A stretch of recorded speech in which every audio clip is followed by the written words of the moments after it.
Mesdames et messieurs, amis téléspectateurs, bonsoir et bienvenue dans cette émission consacrée à l'intro du CNRD. Sur ce plateau, mesdames et messieurs, nous recevons des ministres qui chacun fait face à une situation spécifique. À l'enseignement supérieur, par exemple, la rentrée universitaire de cette année est prévue le 14 octobre 2024. Celle écoulée n'a pas été un long fleuve tranquille, émaillé d'épreuves et de défis liés aux conditions de vie et d'études des étudiants dans différents amphithéâtres du pays. Parfois, il y a eu des mouvements d'humeur et de protestation qui ont paralysé les universités, heureusement vite surmontées. C'est dire comme partout que le milieu universitaire et estudiantin est un foyer d'ébullition. Nommé à la faveur du dernier remaniement ministériel en date du 13 mars 2024, ministre de l'Enseignement supérieur, de la Recherche scientifique et de l'Innovation, notre invité qui était auparavant à l'enseignement technique n'est pas un terrain inconnu, même s'il fait son baptême du feu dans l'enseignement supérieur, un nouvel horizon. Avec lui, nous ferons l'état des lieux de la situation héritée de l'ancienne ministre, évoquerons les actes qu'il a posés depuis qu'il est en charge de l'enseignement supérieur, les difficultés rencontrées et bien sûr les projections à court, moyen et long terme. Monsieur Alpha Bakarba, bonsoir. Barry, bonsoir. Bonsoir, madame. Et merci d'avoir accepté notre invitation. C'est moi.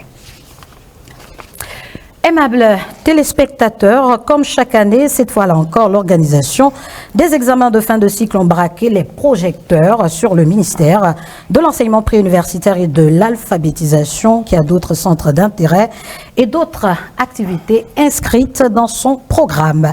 Mais actualité oblige, on ne peut occulter cette épineuse question, tant il y a eu autour des examens cette année de vives controverses à cause de l'avalanche de fraude, plus généralement en raison d'un certain nombre de dysfonctionnements relevés.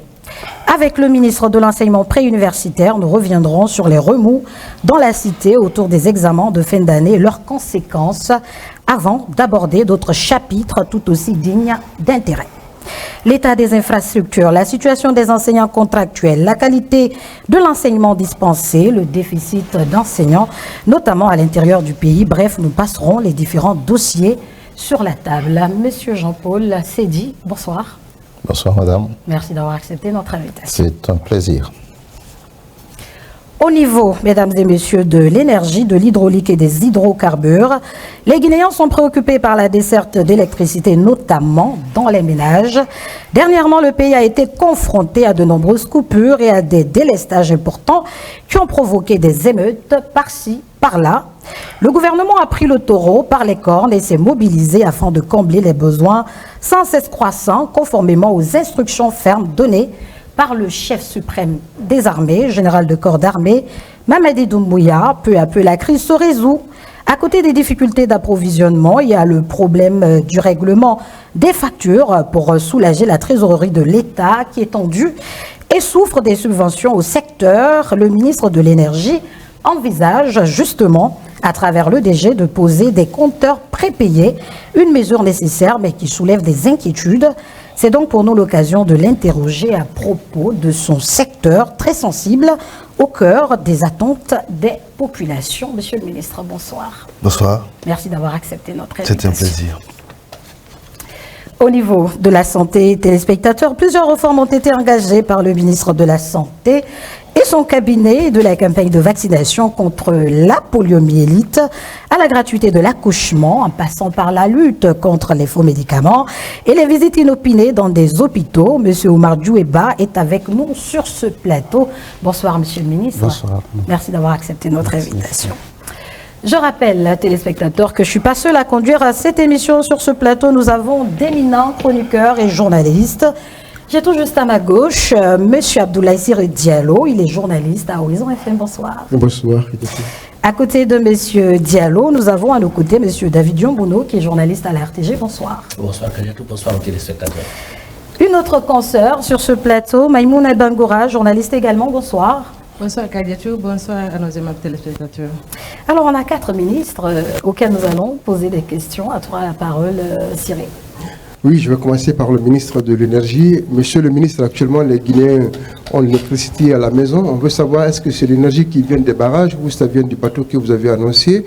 Est-ce que ce bateau a été connecté réellement et quelles sont les conditions pour faire revenir ce bateau?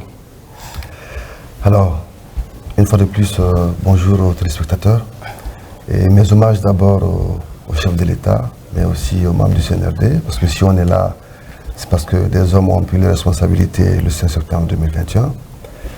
Au niveau de l'énergie, aussi mes hommages au peuple de Guinée, parce que ces délestages ont causé assez de difficultés aux entreprises, donc les gens ont été résilients.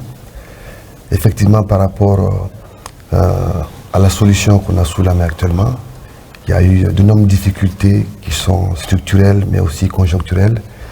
Et sur instruction du chef de l'État, nous avons posé des actes.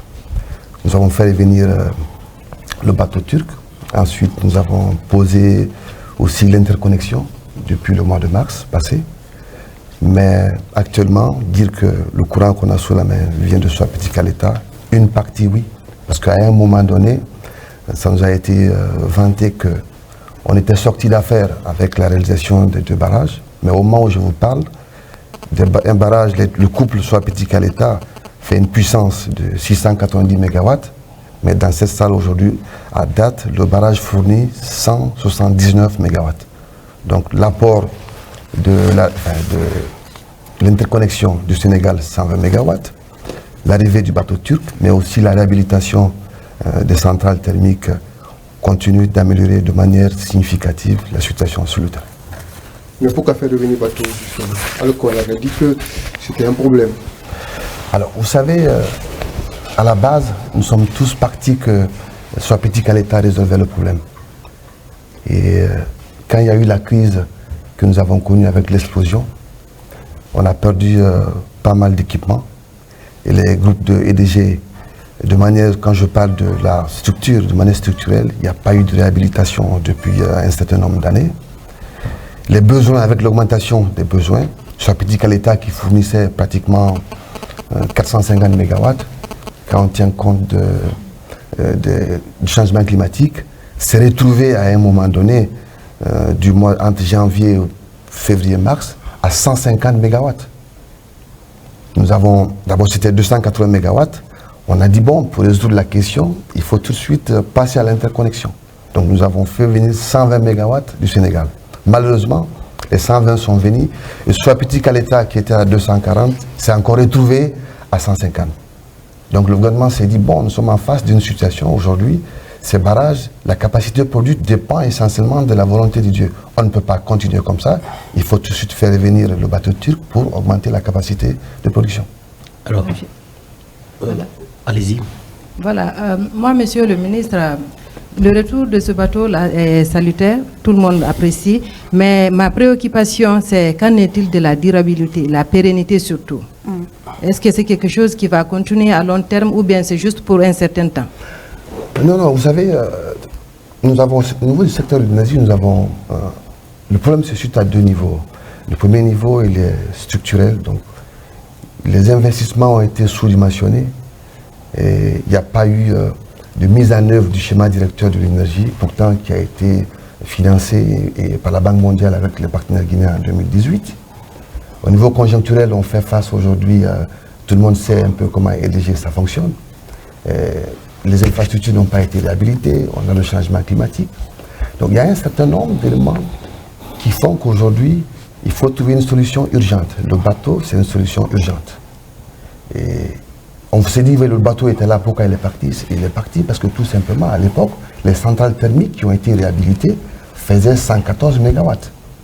Et le bateau étant faisant 110 MW, pourquoi tu vas garder une centrale thermique alors que tu as une capacité suffisante qui produit la même énergie? Mais on a tous compté sur Soapetika-Leta, sauf que malheureusement, de 690 MW, on s'est retrouvé à 150. Donc il fallait faire revenir le bateau. Maintenant, on a un contrat de 3 ans avec le bateau. Le temps pour nous de travailler sur les réformes profondes. Aujourd'hui, vous avez vu la transition énergétique que nous sommes en train d'amorcer, la mise en place des centrales solaires, mais il y a aussi d'autres barrages qui étaient complètement fatigués. Les barrages de Banéa, les grandes chutes, qui font 46 MW, on les a tous arrêtés l'année dernière, qui vont finir pratiquement à partir du mois de mars 2025, qui vont entrer encore sur le réseau. Mais aussi, il y a la réhabilitation des centrales thermiques d'EDG, de Kaloum 5, Kaloum 2, mais aussi d'équiper. Donc nous sommes en train de travailler. Vous avez vu tout récemment, on a ratifié au mois de au mois d'avril dernier, avec West Africa Engineering, disons un contrat de mise en œuvre du centrale de gaz liquéfié depuis 2800 MW. Donc au niveau structurel, nous sommes en train de faire un travail de fond pour respecter les besoins en fonction de la demande, parce que la demande, elle croît chaque année. Donc le bateau, il est là pour un certain temps. Notre objectif, c'est de sortir de cette crise énergétique, basculer vers des centrales d'autres sources d'énergie alternatives moins coûteuses. Alors, moi, ma question, vous parlez d'un travail structurel qui est en train d'être fait, vous parlez des Banéa qui va venir. Vous avez dit, Swapiti Kalita, c'était 400 MW. À la fin, on se retrouve avec 150. Qu'est-ce qu'on a fait, monsieur le ministre, des travaux de faisabilité?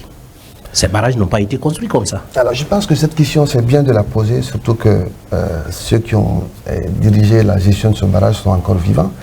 Mais quand moi j'ai posé la question aux Chinois, aux ingénieurs, comment ont été évaluées les faisabilités de l'étude technique, ils m'ont dit qu'en matière de pluviométrie, ils ont tenu compte de la pluviométrie des 50 dernières années. Et c'est quand même en 2 ans, le barrage Swapiti est en service, ça fait 2 ans. Kalita, il y a plus de 2 ans. Mais on ne peut pas comprendre qu'une puissance installée de 690 MW, après 3 ans, 2 ans de service, se retrouve à 150 à un moment donné.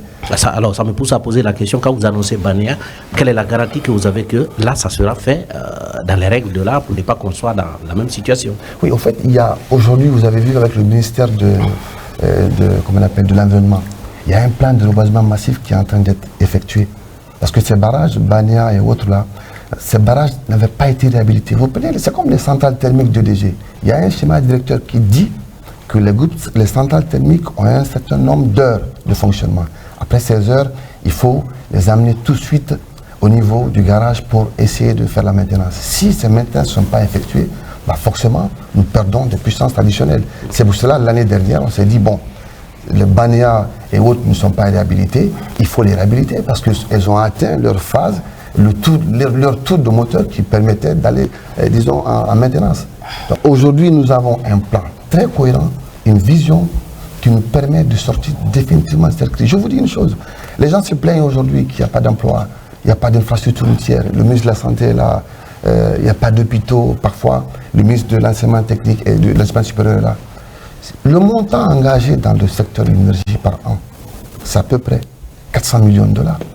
Il suffit d'inverser la tendance pour que ces montants soient réorientés ailleurs, dans l'éducation, dans le transport, dans la santé, et permettant aux Guinéens de vivre dignement comme les autres pays. On réclame, on s'est dit, ouais, en Côte d'Ivoire, il y a de l'énergie, au Sénégal, il y a de l'énergie. Mais les gens ne se posent pas la question. Parfois, on accuse le CNRD en disant, oui, il y a 2 ans en arrière, on avait le courant. Mais pensez-vous que en 2 années ou en 3 années, est-ce que nous avons exporté des étrangers? Non.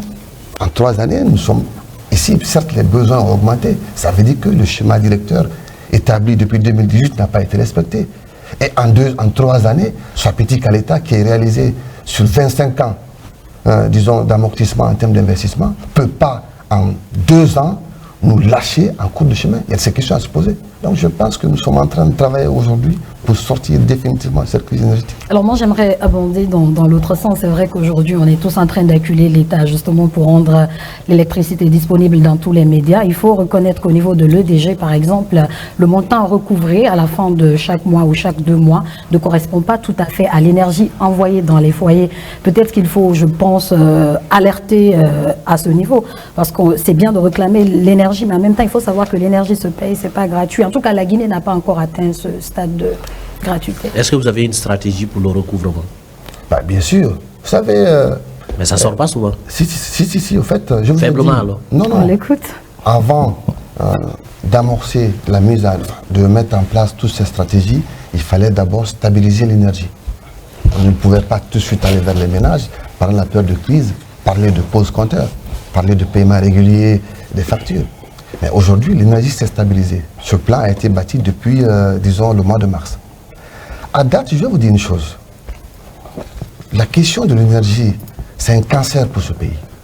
Si on ne sort pas si on ne soigne pas cette maladie, l'État va continuer à puiser dans les recettes qui, normalement, pouvaient être orientées pour améliorer d'autres conditions de vie. La Guinée est l'un des rares pays où le coût de l'énergie, c'est à peu près 107 à 300 francs le kilowattheure. Ailleurs, c'est aux alentours de 2000. Nous vendons l'énergie à perte. Quand vous prenez EDG, EDG aujourd'hui, sur toute la production, que ce soit Tepawa ici à la tannerie, que ce soit l'énergie importée du Sénégal, que ce soit le bateau turc, que ce soit les centrales thermiques, c'est l'État qui paye le HFO.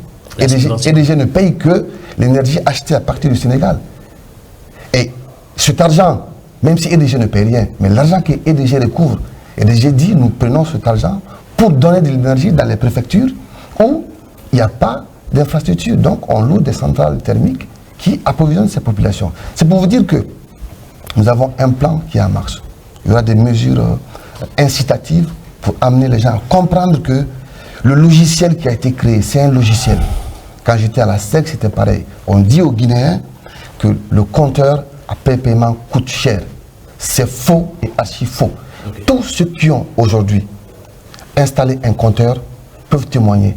Avant, c'était le forfait. Le forfait, ça veut dire que tu aies de l'électricité ou que tu n'en aies pas, tu payes le montant engagé, entendu avec l'entreprise. Ça veut dire quoi? Pendant la période de délestage, les gens n'avaient pas suffisamment d'électricité, mais ils ont quand même payé le montant entendu avec EDG. Alors que ceux qui avaient un compteur payaient moins. Donc, ce logiciel a été inventé parce qu'au niveau structurel, la EDG même, c'est un problème. La question, aujourd'hui en Guinée, les gens payent le courant. Mais la question, c'est quoi? Où va cet argent? Cet argent, les gens de EDG peuvent décourager les citoyens pour dire ne posez pas de compteurs parce que ça va coûter cher. Et derrière, il y a des bricoles entre citoyens. C'est quoi moi je dis qu'il n'y a pas de corrompu sans corrupteur. Donc la question aujourd'hui de l'énergie, c'est pour cela que nous avons engagé un dialogue social. Vous êtes témoins, on va discuter avec l'ensemble des parties prenantes, que ce soit les médias, la société civile, pour qu'ensemble, la question de l'énergie soit régulée à l'image des autres pays. On ne peut pas continuer indéfiniment à prendre dans les recettes de l'État des centaines de milliards de francs guinéens destinés à apporter des solutions à l'éducation, à la santé, aux autres besoins et investir dans l'électricité. Et s'il n'y a pas ce courant, les gens se plaignent qu'il n'y en a pas. Non. Bien. Donc, nous allons donner la parole à d'autres ministres. Nous avons sur ce plateau le ministre de l'Enseignement supérieur, de la Recherche scientifique et de l'Innovation, M. Alpha Bakar Barry.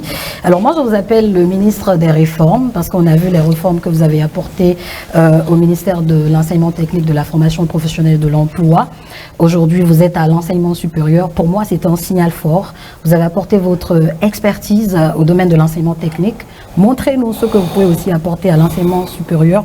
Quoique je ne remets nullement en cause la volonté de celle qui était là avant vous, Dr Diaka Sidibé, de faire correctement les choses. Alors, quand vous êtes arrivé au département de l'enseignement supérieur, certainement que vous êtes heurté à certains défis. Peut-être que vous pouvez revenir sur ces défis rapidement avant de vous laisser à la disposition des autres chroniques.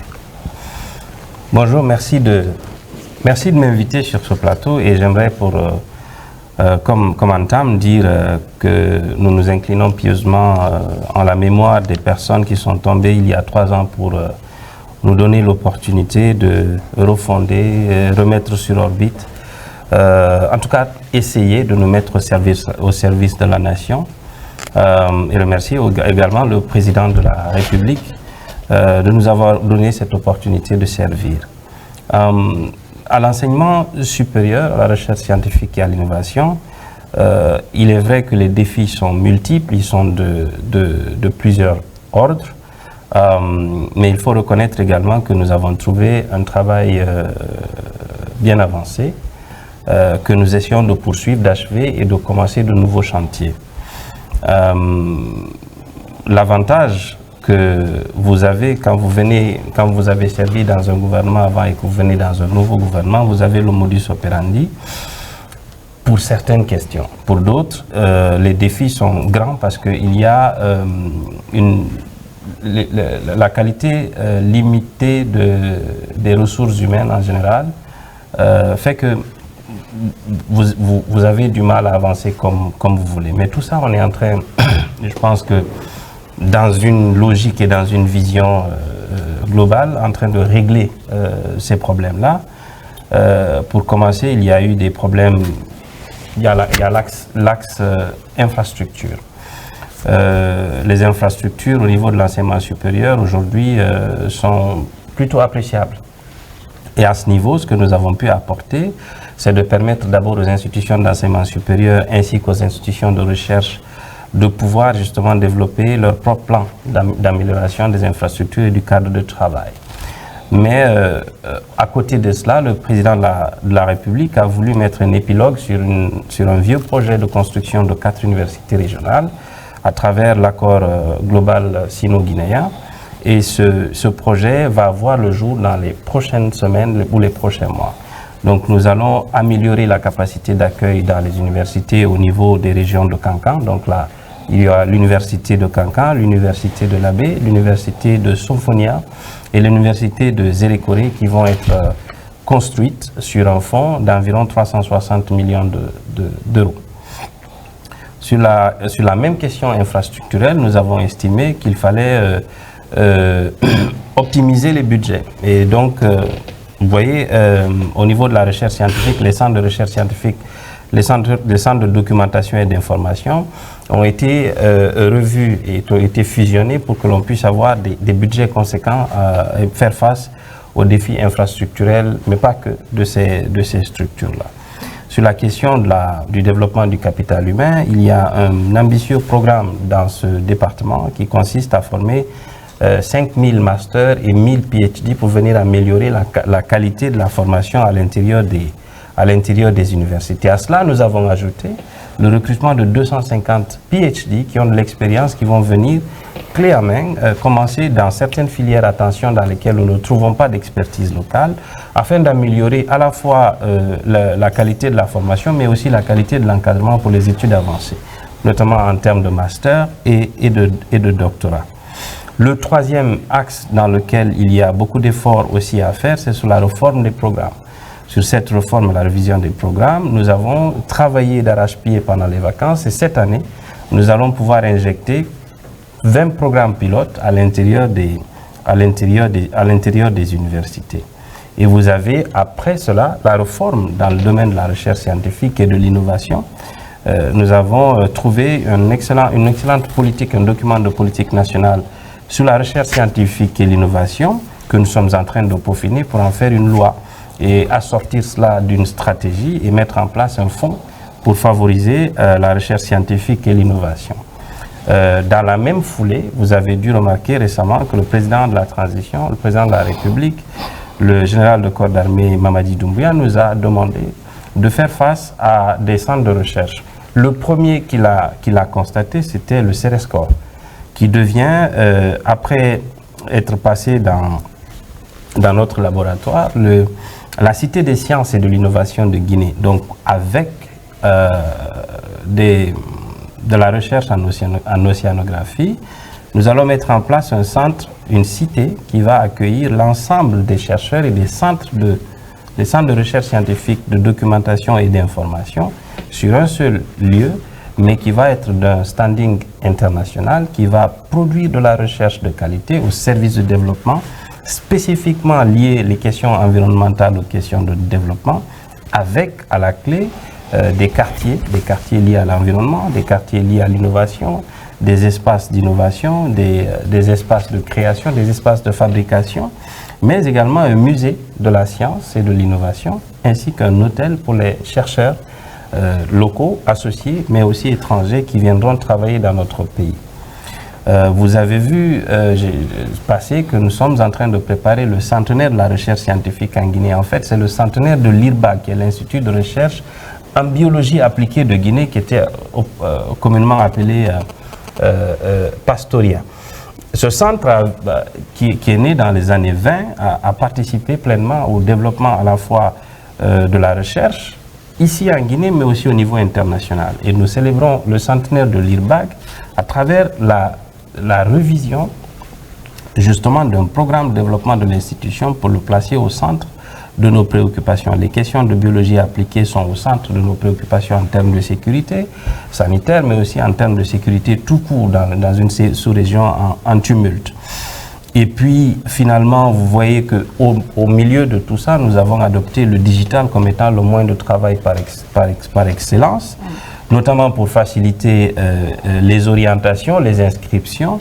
Cette année, nous avons Goupol qui évolue et qui va devenir Parcoursup, Parcoursup, c'est une plateforme unique qui va consacrer les questions d'orientation, les questions d'inscription, mais pas que, qui va donner accès à nos étudiants à de la documentation de qualité à travers une plateforme unique qui va leur mettre à disposition des centaines de milliers de documents pour qu'ils puissent améliorer leur qualité, améliorer la qualité de leurs études, de leurs recherches. C'est valable pour les étudiants, mais c'est aussi valable pour les enseignants-chercheurs ainsi que les chercheurs.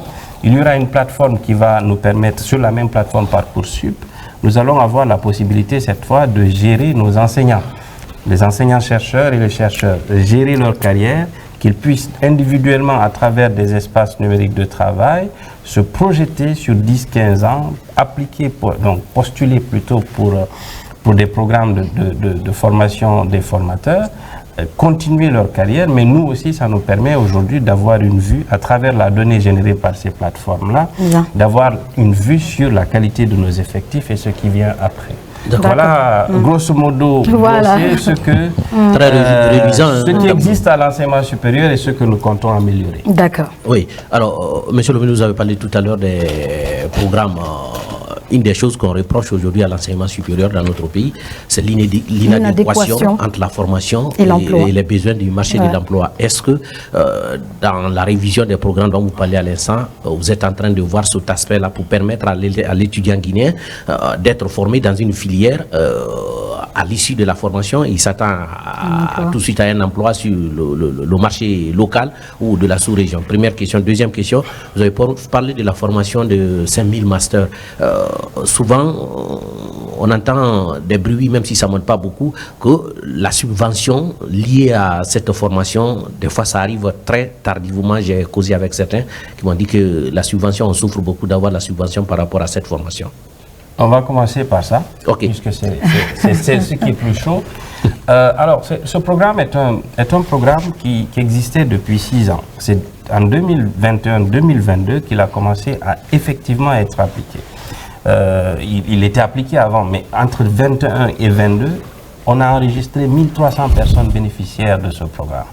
Cette année, ça va encore aller de l'avant. Ce qu'il faut changer à l'intérieur du mécanisme, c'est qu'on puisse former pour les postes et pour les besoins de l'enseignement, donc les besoins de l'université. Qu'on ne forme pas juste parce qu'on a envie de former des gens en diplôme de master et en PhD, qu'on forme selon la demande. Ça, c'est la première chose. La seconde chose, c'est que quand on dit qu'une subvention retarde, c'est comme quand on dit qu'un salaire retarde.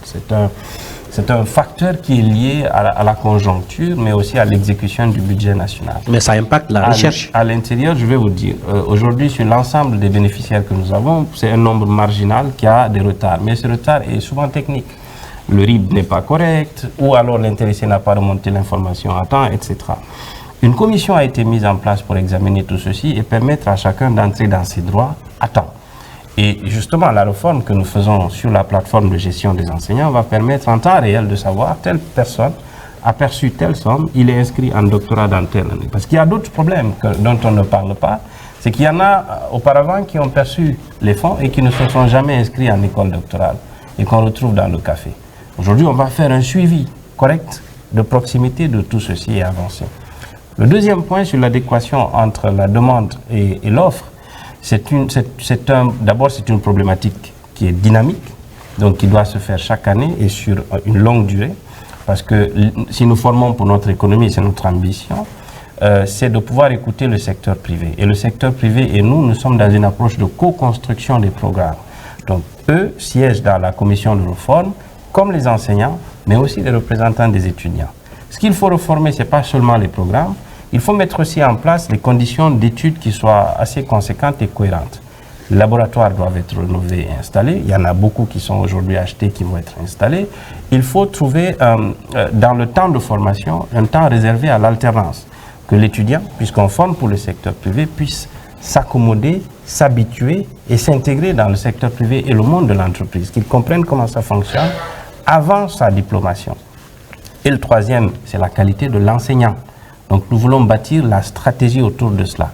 Cette année, nous allons commencer 20 programmes pilotes sur le marché de l'emploi et voir comment comment le secteur réagit, comment le secteur privé réagit, comment les étudiants réagissent, comment les enseignants-chercheurs réagissent, et on adapte. C'est pour ça que je parle d'un système dynamique. Oui, monsieur le ministre, l'année dernière, on a vu des manifestations dans les universités. C'était lié à cette question de notation. Peut-on dire que cette question est définitivement réglée? Absolument, puisque de toutes les façons, nous avons été clairs. L'ensemble du système doit être évalué sur une base et une seule, unique. Donc le règlement des études, d'ailleurs, je vous apprends que ce règlement des études a évolué, puisqu'une commission s'est retirée à Kindia récemment et a travaillé dessus. Donc un nouveau règlement des études en formation initiale, en master et en doctorat vont être disponibles et vont prendre en compte l'harmonisation de l'ensemble des méthodologies d'évaluation. C'est ce qui a causé problème et qui a créé ce malentendu. Mais il a été rapidement résorbé par la bonne disposition des étudiants qui étaient justement soumis à cette évaluation, mais aussi par le concours des enseignants-chercheurs et des encadreurs. Ce que je puis vous dire, c'est que désormais, l'évaluation sera la même pour tout le monde. D'accord, je pense que nous allons partir avec le ministre de l'enseignement préuniversitaire et de l'alphabétisation, donc ministre depuis le 13 mars 2024 dernier. Monsieur le ministre, votre département fait face justement à une difficulté qui ne date pas d'aujourd'hui. En tout cas, depuis quelques années, on sait qu'il y a une certaine difficulté liée aux différents résultats des examens nationaux. Et justement, pourquoi chaque année on doit faire face au même problème? Bon, eh bien, comme mes prédécesseurs et collègues ministres, je voudrais d'abord souhaiter joyeux anniversaire au CNRD et faire en sorte quand même que cette rencontre aujourd'hui soit une rencontre joyeuse, festive, puisque c'est un anniversaire, et m'appuyer sur ce qui va, hein, ce qui change. Et vous avez mis le doigt sur la plaie. Malheureusement, tout le monde est focus sur des résultats, alors que ces résultats, il faut avoir fait le travail préalable pour exiger des résultats. Donc, du coup, j'entre dans la logique de votre synergie, qui est la Guinée de la refondation. Et cette refondation, elle va passer par ces fondamentaux qui sont l'enseignement élémentaire. Monsieur le ministre de l'Enseignement supérieur a de grandes ambitions, mais j'ai beaucoup de craintes pour lui, parce qu'il n'aura pas le matériau pour mettre en œuvre ce qu'il veut. Il en a eu déjà un peu l'amère expérience, je n'en parlerai pas, puisque j'ai souhaité que ce soit positif ici aujourd'hui. Donc pour moi, les résultats des examens ne sont que le résultat du travail que l'on a fait, et je n'épilogue pas là-dessus. Mais je veux attirer l'attention, et ce qui m'intéresse moi, c'est la grande opportunité que la jeunesse guinéenne a aujourd'hui de refonder notre nation. C'est ça le plus important. Et cette jeunesse se retrouve aujourd'hui en majorité, d'abord dans les écoles, mais aussi dans le corps enseignant. Il faut noter, je le dis avec beaucoup de fierté, que recruter 10 000 enseignants contractuels et près de 2111 nouveaux fonctionnaires n'est pas une démarche rationnelle. C'est une question de volonté politique. Et cette volonté, c'est évidemment le CNRD à sa tête, le général Mamadi Doumbouya, qui l'ont eu, même aux dépens de nos autres spécialistes de l'éducation nationale et des spécialistes du budget et de la fonction publique, pour dire attention, on prend un gros coup, mais ça a été fait. Et aujourd'hui, nous sommes en train de lancer ça. Vraiment, je crois que c'est quelque chose qu'il faut saluer. Et tout ça pour expliquer que si, à la base, nous n'essayons pas de refonder notre État, de revenir à des situations normales, il va être très difficile de continuer. Et c'est ce que nous faisons au niveau de l'enseignement préuniversitaire. On aime beaucoup l'expression innovation. Le terme jumeau de innovation, c'est... Il y a un autre terme qu'on utilise aussi, hein, surtout les journalistes. Il y a innovation et puis il y a... Chrono, vous ne pas innovation. Non, je ne sais pas. Bon, enfin, ça me reviendra certainement. Hein. L'innovation doit partir d'un existant normal. Mais il se trouve que pour le moment, nous sommes dans une situation pour nous tous très critique, où il faut revenir d'abord à la norme. Et la chance que nous donne le gouvernement actuel, c'est de repartir vers la norme. Donc ce que je suis en train de faire aujourd'hui au ministère de l'enseignement préuniversitaire, c'est de ramener les gens à faire leur travail et à prendre leurs responsabilités. C'est la première des choses. Il faut que les enseignants soient enseignants. Il faut que les chefs d'établissement soient chefs d'établissement. Il faut que les directeurs nationaux soient directeurs nationaux. Il faut qu'on sache qu'il y a une hiérarchie dans la transmission des instructions. Il faut qu'on sache qu'on doit rendre compte. On minimise ces aspects, mais toute la réussite du système dépend de cela. Et donc, actuellement, nous sommes focus sur ces aspects, faire en sorte que chacun fasse son travail. Et personnellement, en tout cas dans le domaine de l'enseignement, nous avons la chance de ne pas être du tout embêtés pour ce qui est des actions à entreprendre pour normaliser la situation. Okay. Ça, il y a un soutien fort du gouvernement et de tous les partenaires. La dame d'abord, s'il vous plaît. Voilà, monsieur le ministre, qu'est-ce que vous êtes en train de faire aujourd'hui pour la qualification de l'apprentissage en classe? Puisque dans votre allocution, vous venez de dire que vous craignez fort pour le ministre de l'Enseignement supérieur. C'est puisque déjà tout part à la base.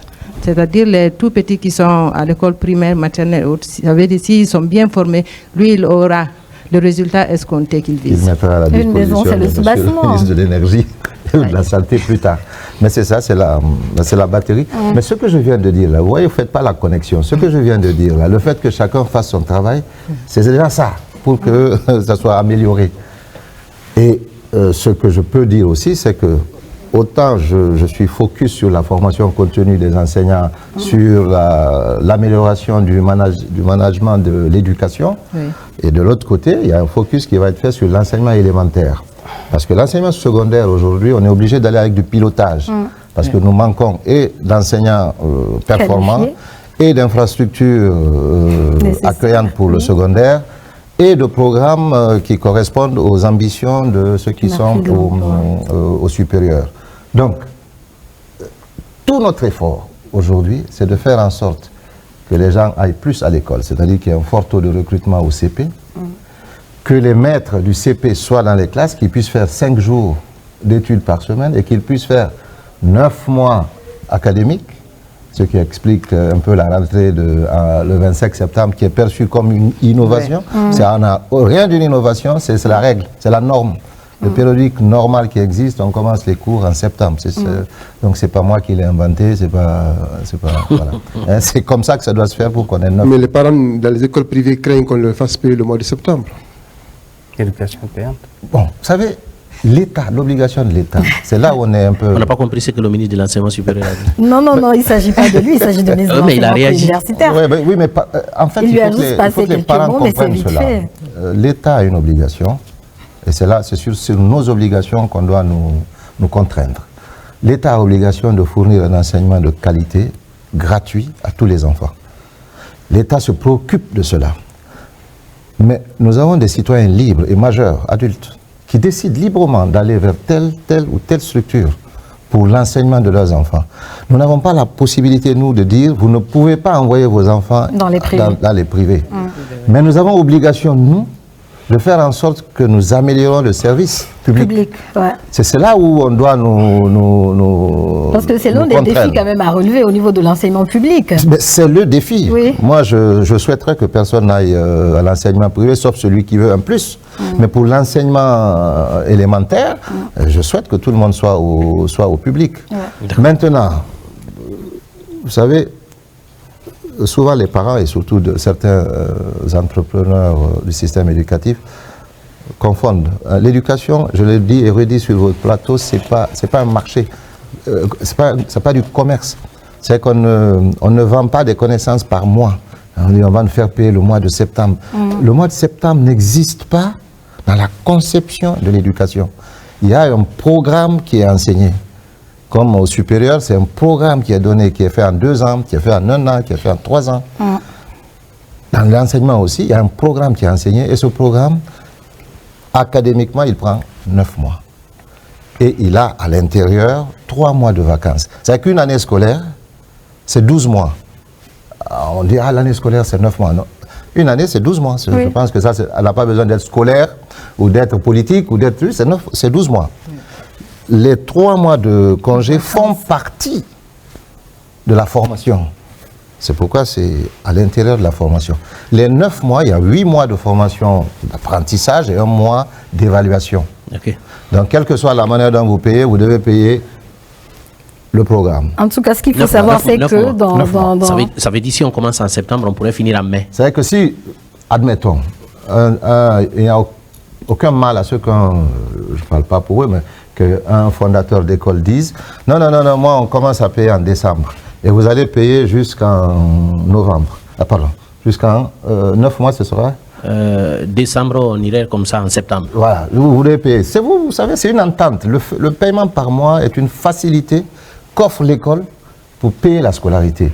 En tout cas, Quand ceux vous allez dont... au lycée français, vous payez l'année, hein, vous ne payez pas par mois. D'accord.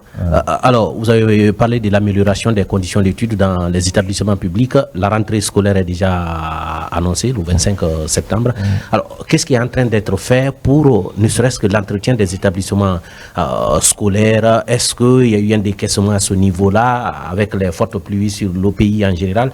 Il y a eu par endroits des bâtiments qui ont été décoiffés, il y a des latrines à entretenir. Est-ce que le département a déjà pris des dispositions dans ce sens-là pour permettre aux enfants d'arriver et d'être bien accueillis?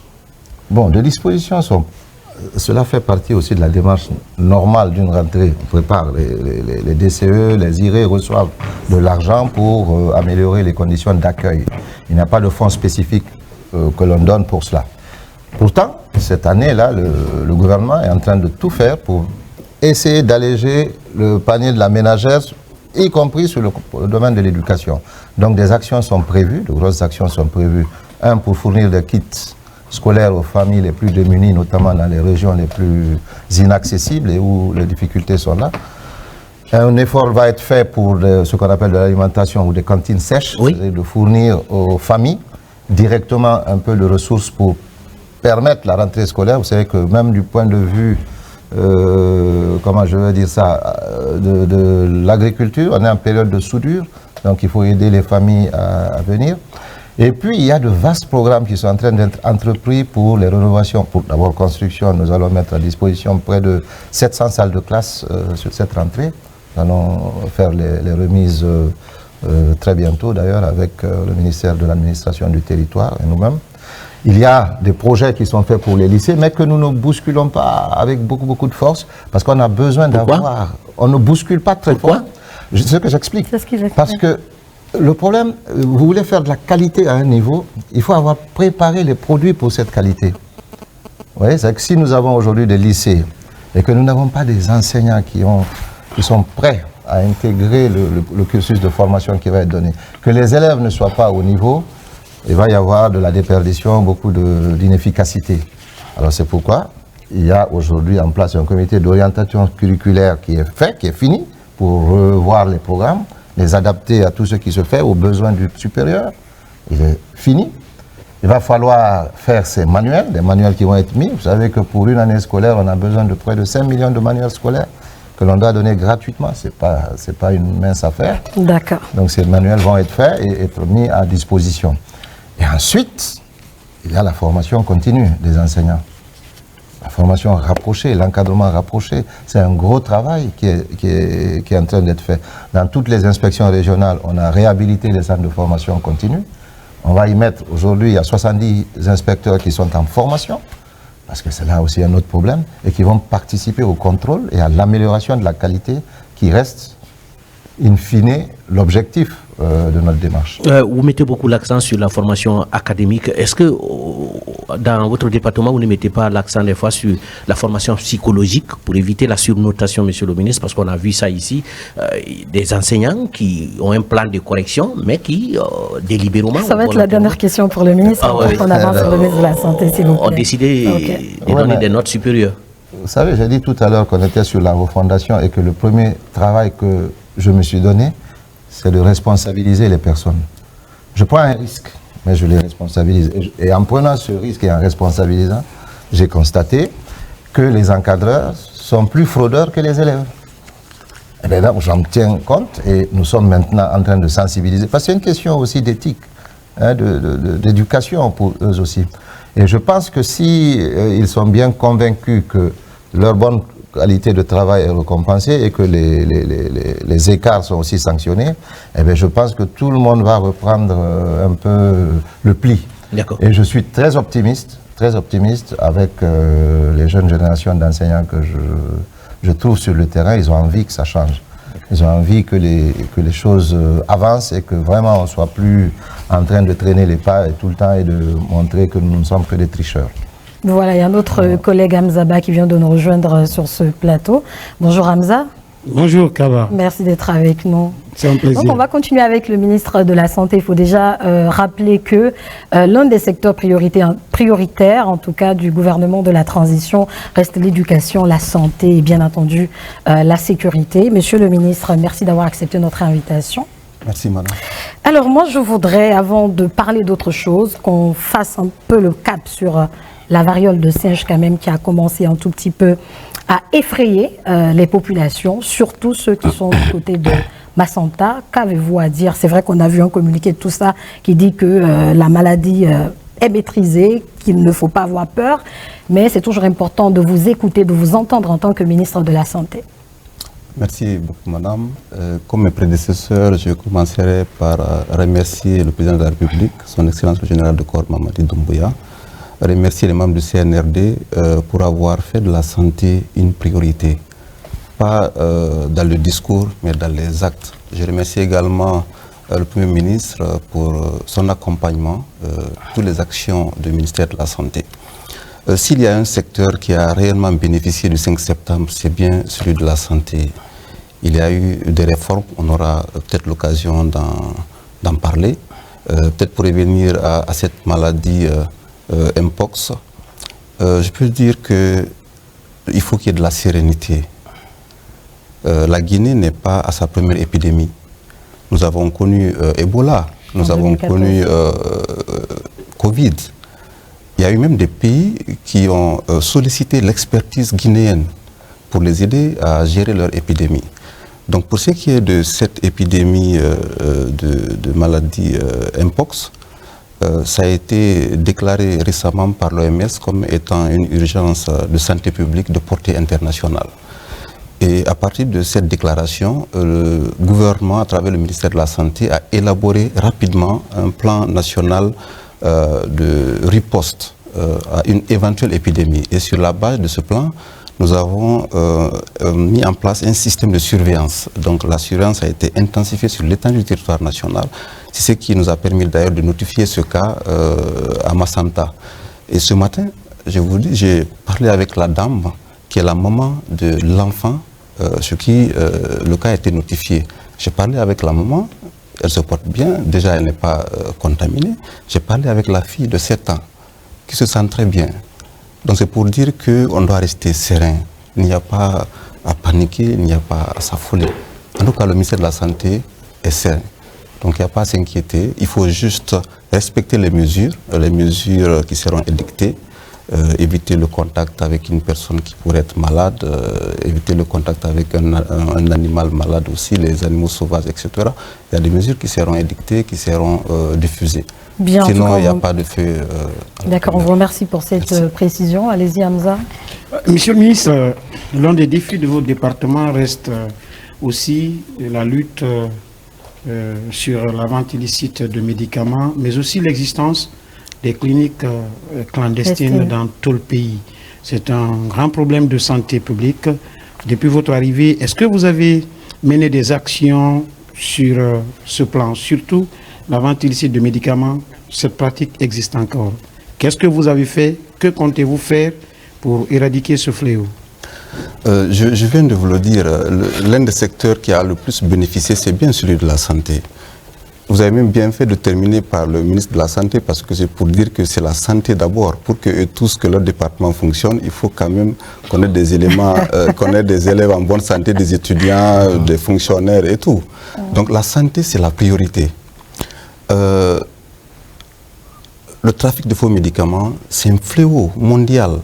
Il n'y a pas que la Guinée qui est victime de cela. C'est ce qui fait d'ailleurs, le CNRD s'est attaqué à ce fléau-là. Et aujourd'hui, le monde entier reconnaît ces résultats.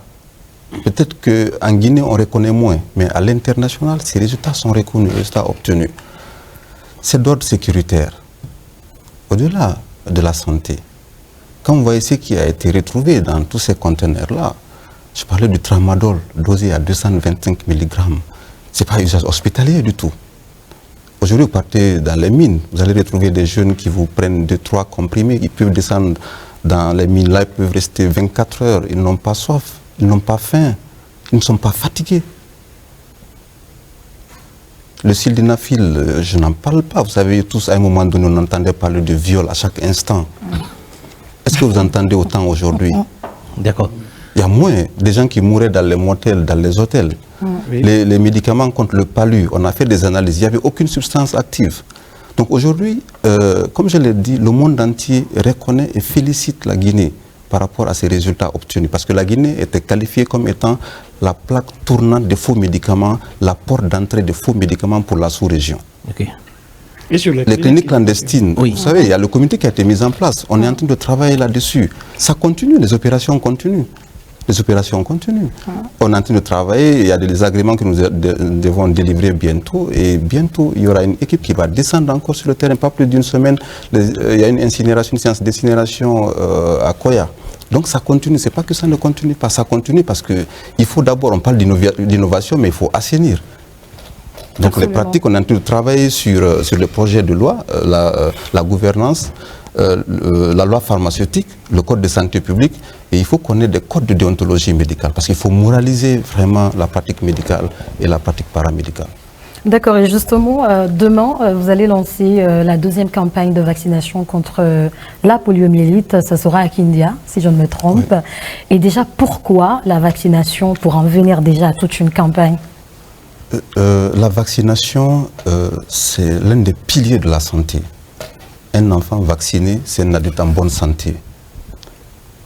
Comme je le dis, pour que tous ils aient des étudiants, des élèves, des électriciens, il faut qu'on ait des éléments en bonne santé. Donc la vaccination, c'est une priorité. C'est pourquoi on s'est attaqué. Imaginez, on était à 95% de ruptures en vaccin traditionnel. Vous avez entendu certainement parler, il y a des dames qui partaient accoucher et les enfants ne pouvaient pas être vaccinés. Donc nous sommes attaqués à ce problème aussi de rupture en vaccin. Comme je l'ai dit, on était à 95% de rupture et premier pays au monde. En ce qui concerne le nombre d'enfants, 0 dose, d'enfants n'ayant jamais eu une dose de vaccin, parmi les pays de l'Afrique centrale et de l'Afrique de l'Ouest, nous avions le nombre le plus élevé.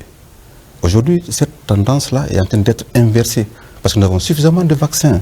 Nous avons adhéré récemment à l'initiative d'indépendance vaccinale. C'est une initiative qui permet au pays d'acquérir des vaccins en quantité, en qualité et surtout à un moindre coût. Donc nous avons signé ce plan d'adhésion au mois de mai. Bien sûr, vous savez que c'est le Premier ministre qui est le champion d'ailleurs de la vaccination, donc il nous a accompagnés à l'AB. Et nous avons, avec cette signature-là, nous aurons finalement des vaccins suffisamment sur l'étendue du territoire national. Déjà, bien avant qu'on ne finisse, qu'on arrive à bout du processus, on a déjà maintenant là suffisamment de vaccins dans toutes les structures. Donc demain, justement, nous allons lancer, c'est la deuxième campagne contre la polio. La première déjà a été une réussite parce qu'on est allé à 71% des districts sanitaires touchés, alors que d'habitude on n'était qu'à 30%. D'accord. Donc ça a été une réussite. Moi, je vais revenir sur la question de la lutte contre les faux médicaments et les cliniques clandestines. Vous avez dit que c'est un résultat qui est reconnu même au niveau international. Sauf qu'à l'interne, la question que beaucoup se posent, qu'est-ce que votre département est en train de faire pour homologuer les prix dans les pharmacies? Parce que deux pharmacies qui sont distantes de 200 mètres, le prix d'un comprimé ici et dans l'autre pharmacie, c'est différent. Je ne parle pas, par exemple, des régions de l'intérieur. Là, on peut comprendre qu'il y a une différence de 500 000 francs pour un produit à l'Abbé et à Conakry. Mais deux pharmacies voisines, le prix des fois est de 5 000, des fois de 10 000 francs. Qu'est-ce que votre département fait pour ça? D'accord, parfois plus. Mais je vous ai parlé de la révision de la loi pharmaceutique. Nous allons prendre en compte cela. Mais aujourd'hui, nous avons mis en place... Écoutez, on ne pouvait pas attendre parce que, imaginez... qu'on donne un médicament qui n'a même pas un médicament, une substance, un poison à votre enfant. Est-ce que vous allez attendre qu'on ait des lois pour qu'on puisse lutter? Il fallait lutter. Comme je vous l'ai dit, ce n'est pas d'ordre seulement sanitaire, c'est sécuritaire, c'est aussi le développement et tout, ça englobe tout. Aujourd'hui, nous avons mis en place une commission nationale de prix du médicament. Cette commission va travailler, va nous ressortir une structure de prix qui va nous permettre d'avoir une formule qui sera appliquée par les sociétés grossistes, les sociétés qui importent, mais aussi par les pharmacies. Donc il y aura une structure et nous allons veiller à ça à travers l'inspection générale de la santé. À peine une semaine, j'étais en Inde, j'ai échangé avec le ministre de la Santé de l'Inde pour qu'ils nous fournissent la liste de toutes les entreprises agréées qui sont impliquées dans la production de médicaments. Parce que nous voulons faire la promotion des génériques. Les génériques, c'est la même chose que les spécialités. La substance est presque la même. Le dosage, c'est le même dosage. Donc, pour qu'on ait des médicaments quand même accessibles. Mais d'ici là, cette commission va travailler et on aura une formule qui sera appliquée par toutes les personnes. C'est pour le ministre de la Santé? Oui, allez-y. Justement, par rapport au secteur de la santé, il avait été annoncé la construction des hôpitaux régionaux. À quel niveau se trouve ce programme?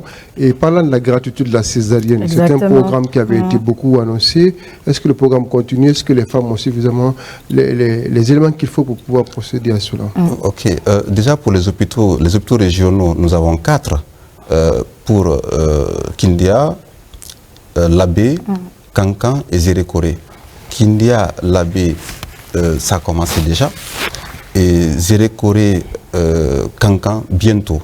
Au-delà de ces 4 hôpitaux régionaux, il est prévu même qu'il y ait un hôpital régional à Sigiri. Parce que vous savez, Sigiri, compte tenu de la situation géographique et tout, Sigiri mérite une attention toute particulière.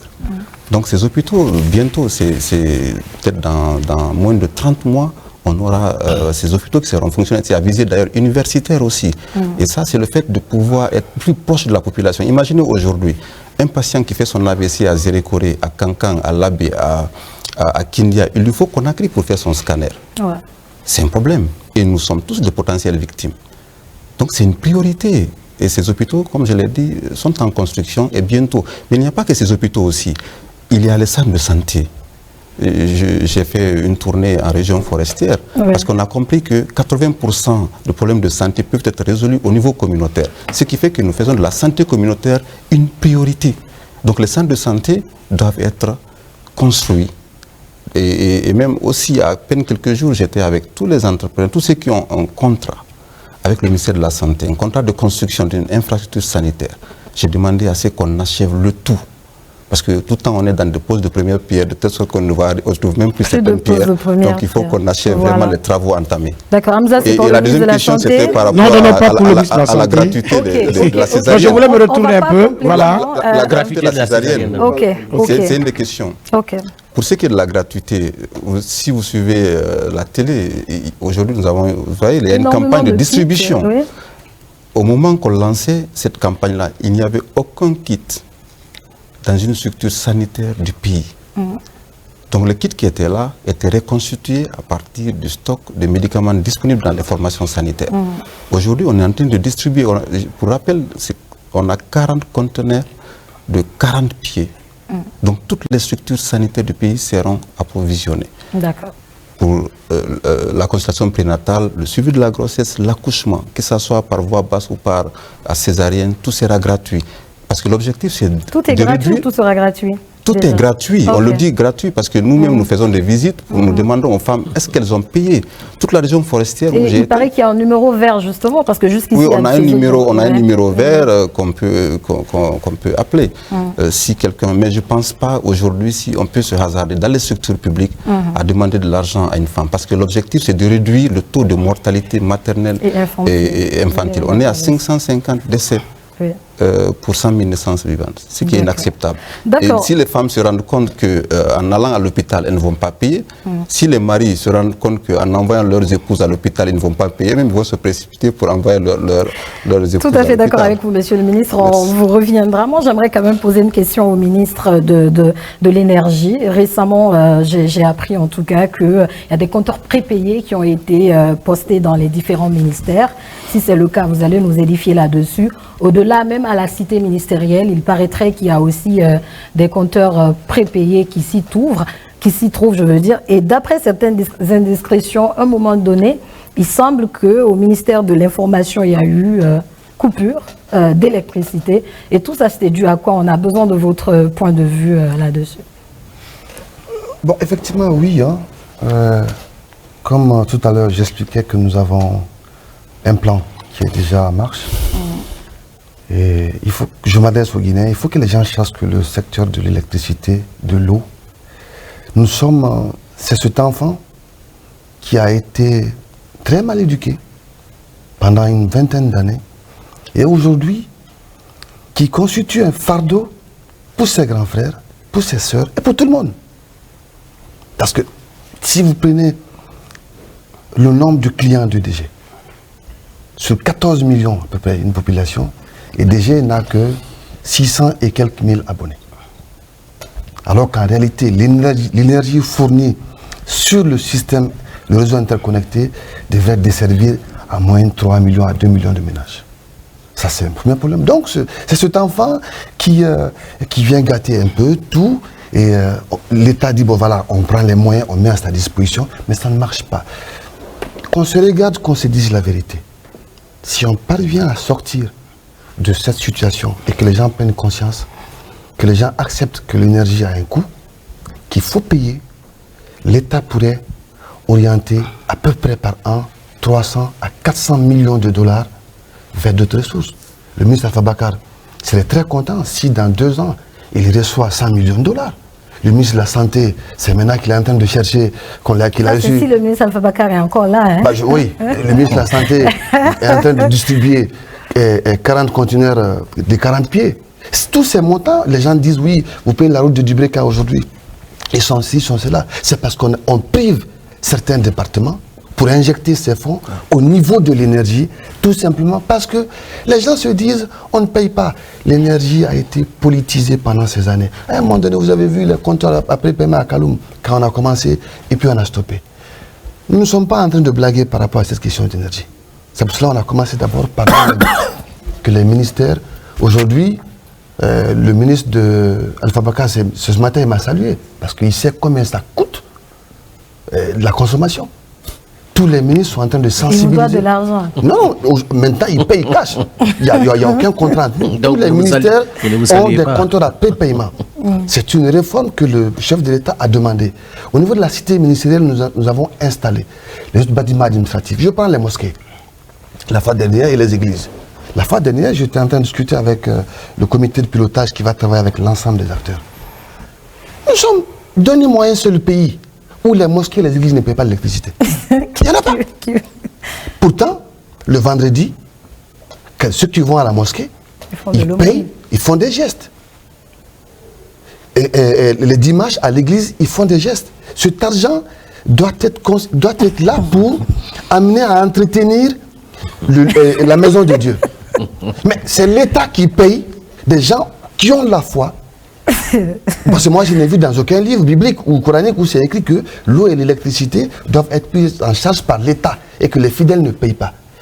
Toutes ces structures, il y aura des compteurs à prépaiement pour que l'État puisse économiser et orienter les recettes ailleurs. Bientôt, la malédiction va s'abattre. Ça, c'est soit dit en passant. Ah ben vous voyez, c'est la difficulté de prendre des décisions. On va sensibiliser les gens. C'est pour cela que nous avons ouvert un dialogue social.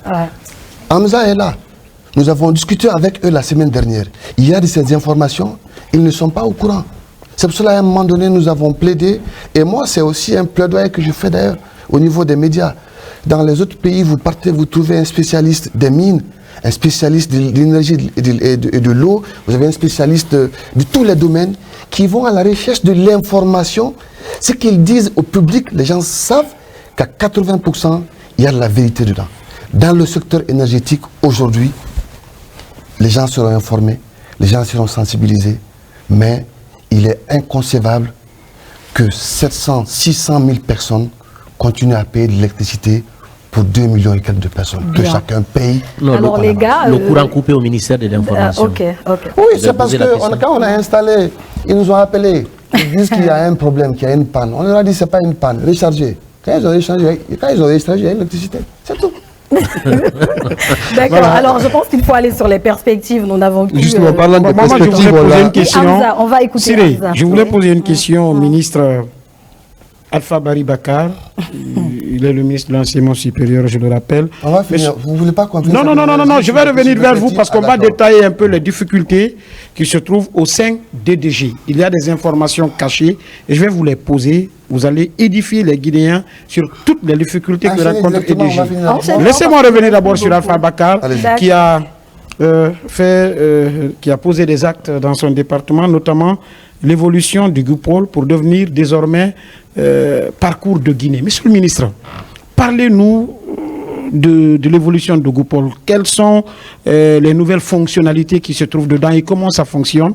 Et vous enchaînez directement avec la transformation de notre université Gamal Abdel Nasser en institut civilo-militaire, parce que ce sont des réformes qui font partie des actions que vous êtes en train de mener actuellement.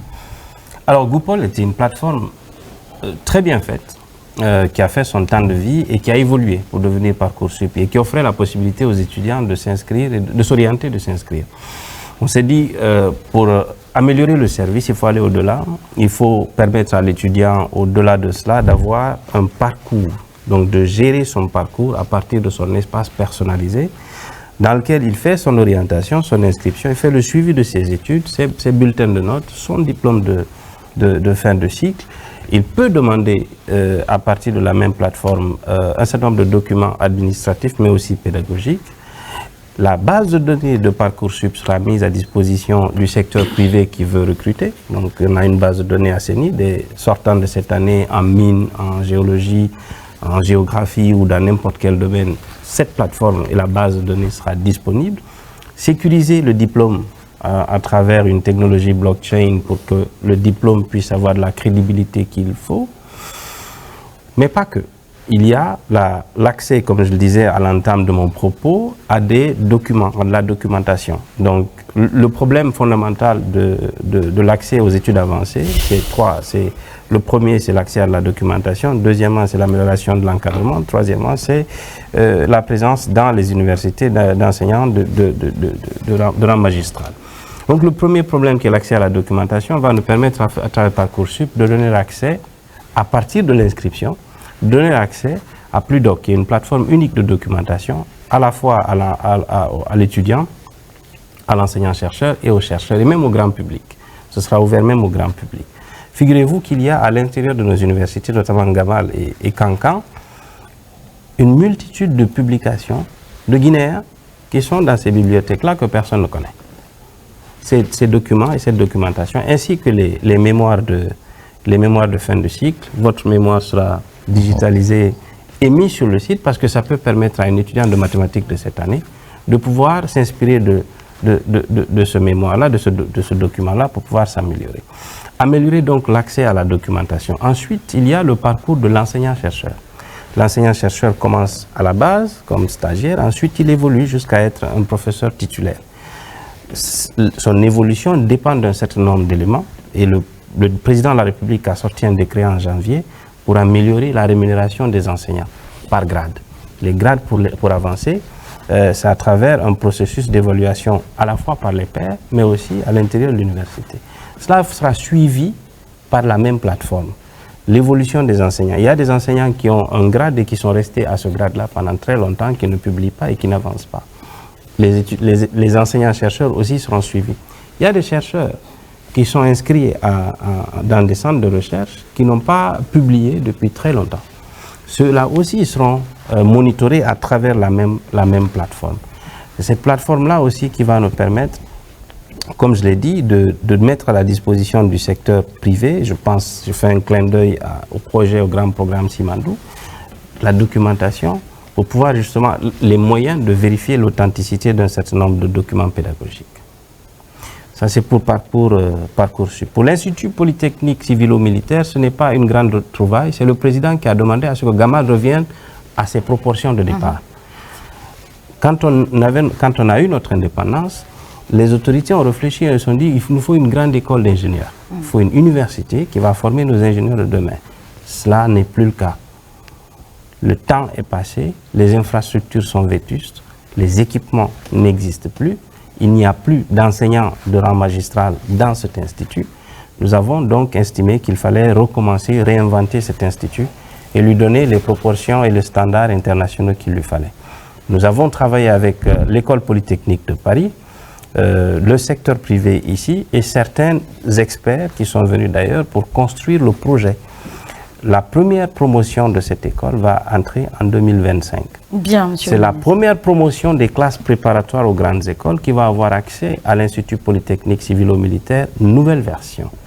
Et c'est une collaboration avec l'armée. Mais ce n'est pas une invention. L'École Polytechnique de Paris est une école militaire qui dépend du ministère de la Défense nationale et qui est supervisée par l'enseignement supérieur. C'est une école d'élite, c'est une école d'ingénieurs. Nous en avons besoin par ces temps-ci parce que nous sommes en train d'entamer un ambitieux programme de développement de notre pays à travers le Simandou. Et il faut donc former des Guinéens de très haut niveau pour pouvoir occuper les postes de responsabilité dans ces différents projets-là. Bien, monsieur le ministre, oui, je reviens avec le ministre de l'Énergie. D'abord, on vous a vu à Kankan récemment, vous étiez parti pour le lancement des travaux de l'énergie solaire de ce côté. D'abord, qu'en est-il de l'électrification de certaines villes de l'intérieur du pays? Pourquoi ce choix au Kankan vers l'énergie solaire? Et la dernière question vous concernant, c'est la question de la SEG, l'eau. Le Conakry n'a pas d'eau, en tout cas au niveau de la pompe, il y en a beaucoup qui n'ont pas d'eau aujourd'hui. Qu'est-ce qui est prévu par rapport à la SEG? D'accord. Au niveau de Kankan, comme je vous ai dit, c'est une vision partagée du chef de l'État, la transition. Il est question de ne pas mettre tous nos œufs dans le même panier. À date, 80% de l'énergie fournie dans le pays, dans le système, dans le réseau, c'est l'hydraulique. Et à Kankan, c'est parce que tout simplement, on n'achète pas le soleil à Kankan. Il fait très chaud à Kankan. Kankan, Sigiri, Kouroussa, c'est des zones où il fait excessivement chaud. Et les centrales solaires ont fait leur preuve au Sénégal, en Côte d'Ivoire. Donc nous nous sommes dit, pourquoi ne pas les réactiver? Je vous donne un exemple à Kankan aujourd'hui. À Kankan, vous savez, EDG dépense combien par mois en termes de gasoil? Le coût, c'est aux alentours de 2 millions de dollars. Chaque mois.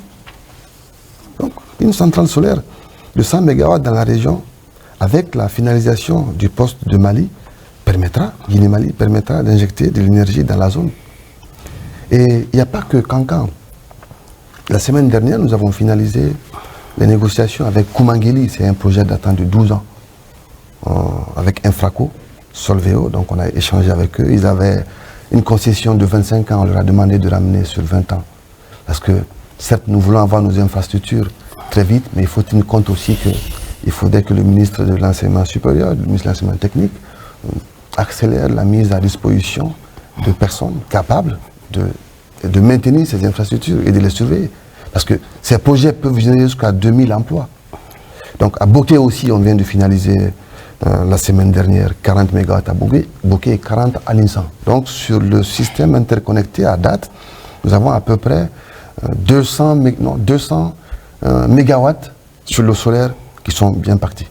Pour la SEG, le travail qui a été réalisé l'année dernière sur le forum de l'eau, nous sommes en train de travailler avec la Banque mondiale. À date, il y a un gap de 80 millions de dollars. Nous voulons travailler avec l'ensemble des parties prenantes pour que ces villes-là soient données en BOT. En fait, aujourd'hui, c'est ce qui n'a pas été fait dans le temps. C'est comme le système énergétique.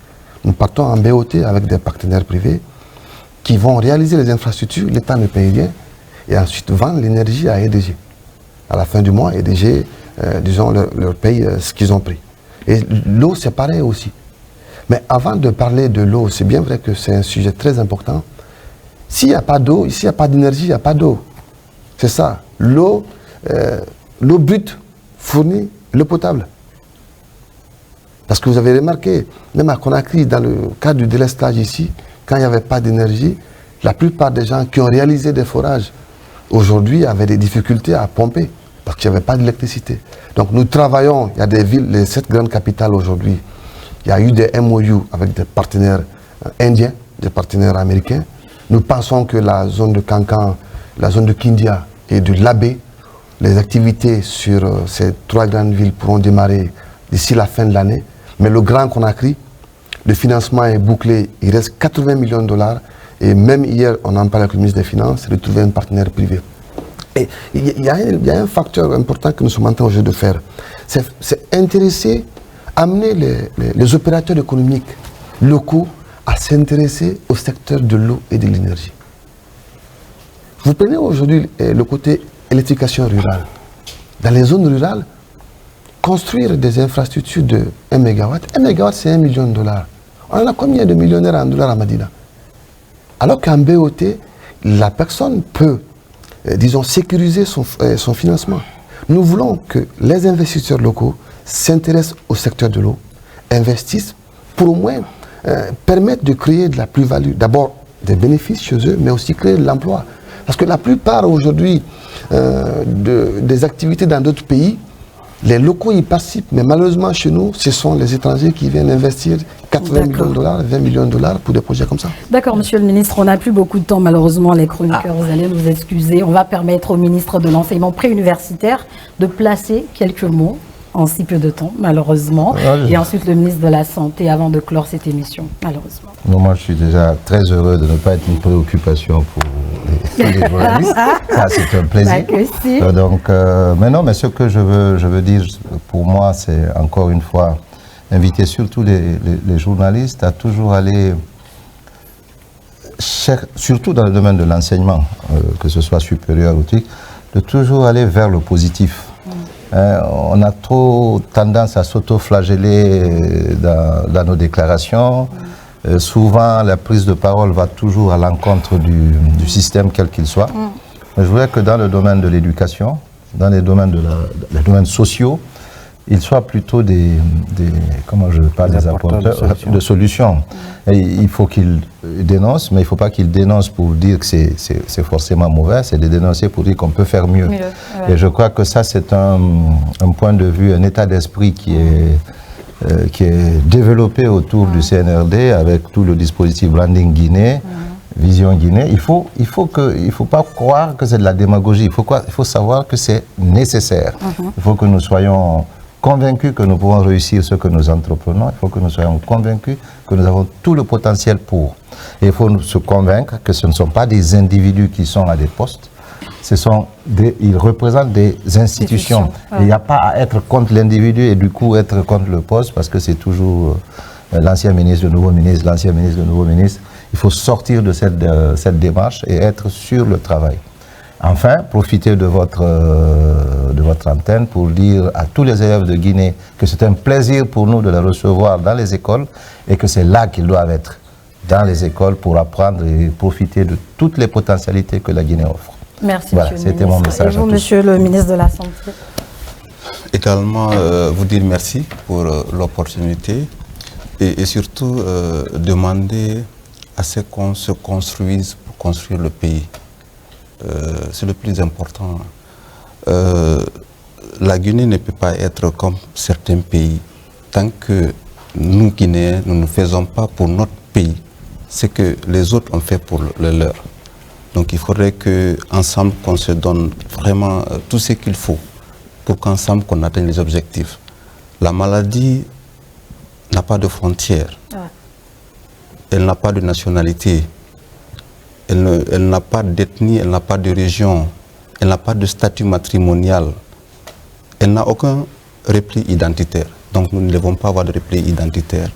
Nous devons travailler tous. C'est pour moi une opportunité que nous avons aujourd'hui, nous devons la saisir pour qu'ensemble, qu'on puisse changer de façon très positive le système, surtout de santé de la Guinée, mais changer la Guinée dans l'intérêt de tous. Monsieur Alpha Bakar Barry, merci. Merci Monsieur à vous. Bakar Camara, merci à vous. Chers confrères, merci beaucoup. Merci beaucoup. Mais voilà, téléspectateurs, c'est la fin de cette émission spéciale axée justement sur l'intro du CNRD. Joyeux anniversaire donc au Comité national du Rassemblement, voilà, pour le développement. Et bonne fête au président de la République, le général de corps d'armée, Mamadi Doumbouya. À très vite. Bonsoir.